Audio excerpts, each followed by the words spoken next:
Olá, galerinha! Hoje é quinta-feira, que é domingo, né? Na minha vida. E estamos aqui para falar do Cabra Marcado para Morrer, o quarto colocado da lista dos 100 melhores filmes da Abracine. Então vamos lá. É um cinema perigoso, divino e maravilhoso. Porque eu preciso estar atento. Eu sou suave, sua piranha. Preciso estar atento e forte. Não temos tempo de temer a morte. O mundo vai explodir! Cabra Marcado para Morrer, né? Eu não tenho nada para falar. Já pode finalizar o vídeo. O documentário é simplesmente perfeito. E ele fala por si próprio, né, de tudo. Nem sei o que dizer. Eu até anotei algumas coisas aqui, mas elas são inúteis para beleza que é tudo isso, né? Eu acho que qualquer um que vê consegue absorver toda a construção tão legal assim, né? Tão incrível assim, porque ele é um documentário sobre fazer um documentário, né? Em primeiro lugar, né? A primeira coisa que você pensa assim, pô, ele tá fazendo um documentário falando sobre o documentário ou o filme ou o que era a coisa lá, o Cabra Marcado para Morrer, que ele ia fazer nos anos 60, né? E aí não pôde fazer pela questão da ditadura militar, né? Que chegou e tal e atrapalhou as filmagens, né? E aí isso já é um tema muito interessante, né? Porque o que faz? Ele cria uma condição única pro documentário, porque você tem, pelo que ele falou lá, uns 40% das filmagens antigas, e ele está fazendo uma filmagem nova, e ele consegue criar essa referência entre a filmagem nova e a filmagem antiga, e uma coisa muito bonita, porque a filmagem antiga é em preto e branco, né? E a filmagem nova já é colorida, e ele faz esses cortes entre uma e outra que dá muita riqueza pro filme, né?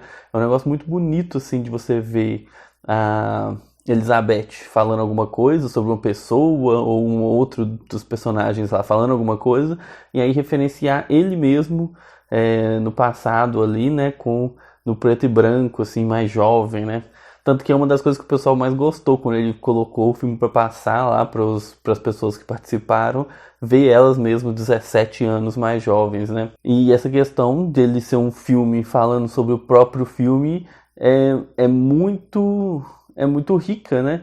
Mas acaba que ela é modificada muito rápido, assim, né? Porque o filme tem muitas camadas, assim, fala de muita coisa, é muito maluco, ele é muito impressionante, assim, o quão incrível que é, porque eu até notei no final, assim, é uma coisa muito grande, né? Porque se você pegar, ele vai fazer um filme sobre a vida de um cara que foi assassinado, né? Beleza, né? O João Pedro, Cabra Marcado para Morrer, né?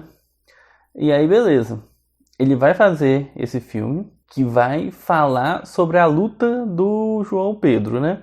E a luta do João Pedro é uma luta muito importante, muito interessante, né? E é uma coisa que entra dentro de toda a história do Brasil, né? Porque é uma luta pelas terras, né? A luta é uma luta do brasileiro que não tem a terra, que trabalha de favor, né? Fica lá de favor para os donos, né? Acaba que tem que ficar pagando cada vez mais e aumenta os preços das coisas e os donos nem lá estavam, né, e tal. E eles sofrendo no dia a dia, né, vivendo na miséria no dia a dia, tendo que se esforçar muito para sobreviver e só queria um pedaço de terra para conseguir viver, né? E aí isso já é uma coisa muito incrível, né? Vem de uma coisa muito específica, né? Que é a história desse cara e de como ele foi o líder e tal, do sindicato deles. E vai para uma coisa muito grande, né? Que é briga por terras, luta de classes, como sempre, né? E cai na reforma agrária, né? E aí que entra uma coisa muito maior, né? Que é a ditadura militar, né? Olha que loucura que entra toda uma ditadura no meio do filme, né? E aí eles roubam o filme, né? Pegam o filme lá e aí vai para um lado muito maluco que aí falaram de que eles eram cubanos e que estavam fazendo treinamentos para os comunistas, né, lutarem e matarem os brasileiros, né, e tal. e colocando o pessoal do Eduardo Coutinho como cubanos, né? Uma equipe de filmagem cubana. É loucura, né? Pensar que, né, 2021 ele tá aí, muitas pessoas repetindo, né, essas mesmas maluquices e tal, né? E é muito doido isso, né? É uma coisa muito grande, assim, né? E que um filme sobre uma pessoa, sobre direitos do trabalhador e depois sobre reforma agrária, depois sobre ditadura, acaba que vai para uma coisa muito específica, né? Porque vai para a história da Elizabeth. Ela é marcada por coisas muito grandiosas, mas ela vai para uma coisa muito específica, né? Sobre a própria vida dela e a relação com os filhos, né? Que ela teve que deixar pelo caminho, né? Porque ela fugiu e quando ela fugiu ela não conseguiu levar os filhos foram separados, né? Ficaram em lugares diferentes e tal. E aí o filme vai para um lado muito específico e muito especial da Elizabeth e da relação dela com as crianças, né? Que já cresceram e tal. Então aí tem, é tão lindo assim que tem a foto dela com os filhos, né, crianças, e aí o Eduardo Coutinho vai atrás de cada uma delas que ele consegue achar, né, e mostra ele como ele tá agora e o que ele achava sobre a coisa, né.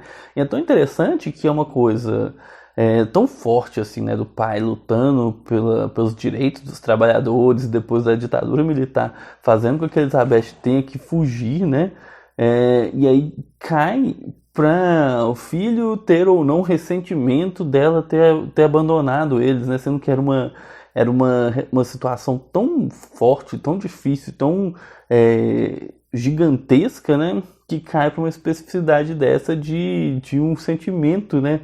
Sobre a situação, que é muito real e muito válida. Não estou falando que o sentimento dos filhos ficam inválidos nessa, não, porque não, lógico que sim, né? O abandono, assim, né? Da mãe, mesmo que não seja um abandono, né? Seja uma situação muito complexa e tal, ainda fica todos esses sentimentos misturados, né?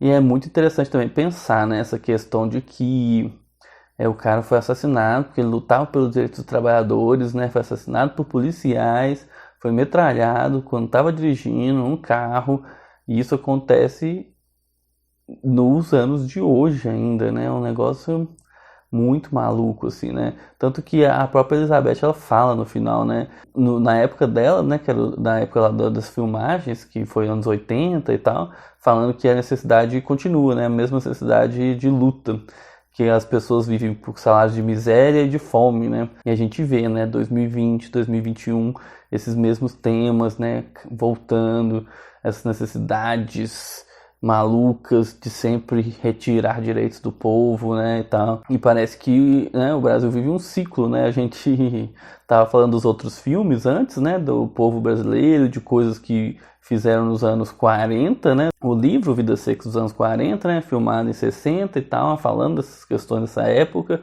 O Deus e o Diabo falando das questões dos anos 60. O deles começou nos anos 60 e ainda focava nisso nos anos 80, né? E a gente está aqui mais uma vez, né? Quantas vezes mais isso vai acontecer? Quantas vezes mais a gente vai precisar disso, né? E eu adoro que ela fala muitas coisas incríveis, assim, sobre qualquer forma de governo, né? É muito o que alguns tipos de pessoas não entendem, é que essa democracia representativa que a gente vive e que muitas pessoas tentam defender, né, campos mais progressistas, assim, né, isso inexiste para esses grupos pobres, né. Uma hora que a Elizabeth estava falando e o filho dela interrompeu, ele fala que nenhum tipo de governo, nenhum governo apareceu para Elizabeth, nenhum governo se importou com ela, né, nenhum governo se importa com os pobres, né, nenhuma forma de governo. Ele fala assim, repúdio a todas as formas de governo, né, que nenhum presta ao pobre, né, e é muito sobre isso mesmo, né, sobre, beleza, tem uma democracia representativa que tem suas leis e suas regras e tenta fazer coisas e tal, mas o pobre de verdade, a pessoa em necessidade, ela nunca é representada, né, ela é sempre negativada, assim, né, e isso é uma demonstração histórica aí, né, e pelo menos em 3 dos 4 filmes que a gente viu, né, que o Limite, ele tentava explorar outras coisas aí, né? Mas nesses 3 filmes, o que a gente viu foi muito isso, né? Foi o embate de classes, né? Sempre, do trabalhador contra o patrão e tal. Sempre o pessoal passando dificuldade, o pessoal sendo passado para trás, o pessoal não tendo seus direitos, né? E aí, na hora que vai chegar no Estado, ao invés do Estado ajudar, ao invés do Estado ter algum tipo de auxílio, né, essas pessoas, eles são autoritários e contra essas pessoas, né, mesmo em estados democráticos, né, e ainda mais, né, em estados antidemocráticos que foram, né, esses de ditadura, né. E para esse pessoal eu nem gosto de, né, falar sobre esses argumentos que não são argumentos dessas pessoas, esses terraplanistas que temos hoje aí em todos os aspectos, né? Mas aí mostra muito, né? Esse filme é um demonstrativo muito grande, assim, de como a maluquice, né, dessa ditadura, né, que foi atrás de pessoas só porque o cara era um líder de um movimento por algum tipo de direito, e porque tinha pessoas filmando, falando sobre isso, eles já colocaram como se fosse alguma revolução, e colocaram cubanos no meio, colocaram 50 mil armas, né? E aí outra coisa também que esses terraplanistas falam, né, que as coisas, as pessoas de bem não foram afetadas, né? E para você ver o caso da Elizabeth, né, tudo que aconteceu com ela, separação com os filhos, né? Então, e além dos outros caras, né, que foram torturados e tal, levados pela polícia, né? Pessoas super pobres que só queriam plantar suas coisas e ter suas casas, nem isso eles conseguiram, né? E o que o pessoal da ditadura fez foi torturar essas pessoas, perseguir Elizabeth, fazer com que ela se separasse dos filhos, né? E fazer com que simplesmente mais uma família fosse quebrada, né? E desestruturada por aí, a troco de nada, né? A troco do quê? O que eles queriam, né? Uma entrevista muito boa com uma das pessoas lá, o cara fala: aqui não tem revolucionário cubano, tem gente morrendo de fome. E aí o pessoal do exército até fala: então vamos aí. Aí ele fala: falta remédios, né? Falta remédios. Ele fala: então vamos juntar esse povo e eu dou remédio pra vocês me falam do paradeiro, vocês me falam de onde tá esse pessoal aí, tá? Eles ainda tinham a loucura, né, dos cubanos, né? E da revolução, ia ter uma revolução, então eles fizeram essa contra-revolução. E é interessante, né, que isso mostra, né, contra-revolução contra quem? Contra brasileiros que estavam querendo direitos, né, no cantinho do país ali, né. Esse é o tipo de gente, né, que estava nesse período aí, né, no controle da história, né, e que infelizmente tá aí de novo, né, tá na ativa aí de novo, controlando o país, né, com muitas pessoas apoiando ainda, né? Um negócio que não dá pra entender, né?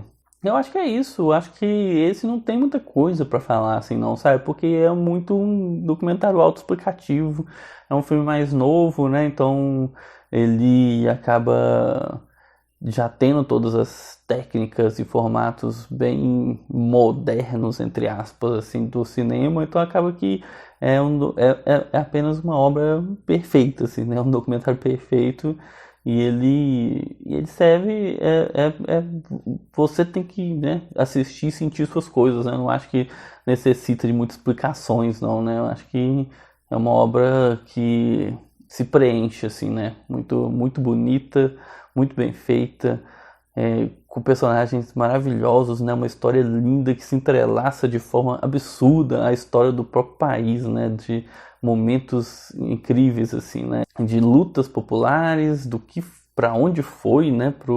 Para coisa de exército, de ditadura militar, e aí para reabertura do país e poder essa volta, né? E que vai para Elizabeth e a família, né? Um negócio lindo, um negócio de louco. Eu acho que não tem muito mais coisa pra falar, não. Tem uma última coisa que eu adoro, é o jeito que eles falam oicho. Oicho. É maravilhoso. Adorei Elizabeth. Quando apareceu a Elizabeth conversando com o Eduardo Coutinho, ela na janela, assim, né? E falando: ô Coutinho, chega aqui, eu tô dando aula e tal. E fala alguma coisa de oicho. Acho maravilhoso demais. É um filme lindo e maravilhoso. Eu nunca tinha visto, foi a primeira vez que eu vi, um absurdo, né? Eu vi pouquíssima coisa do Eduardo Coutinho e fiquei maravilhado. É uma coisa linda de Deus. Então é isso, gente. Acabou aqui. Cabra Marcado para Morrer. Nós voltamos na terça-feira com Terra em Transe, né, de Glauber Rocha. Glauber Rocha aí que voltou com tudo, né? Já tá a segunda vez, segundo filme entre os 5 melhores. Ele foi medalha de prata, foi o segundo colocado com O Deus e o Diabo. E agora quinto lugar para Glauber Rocha com Terra em Transe. Então até terça-feira que vem com Terra em Transe de 1967. E aí na quinta, eu falo na terça, mas na quinta é o meu filme brasileiro favorito, que é O Bandido da Luz Vermelha. Então até lá, espero vocês.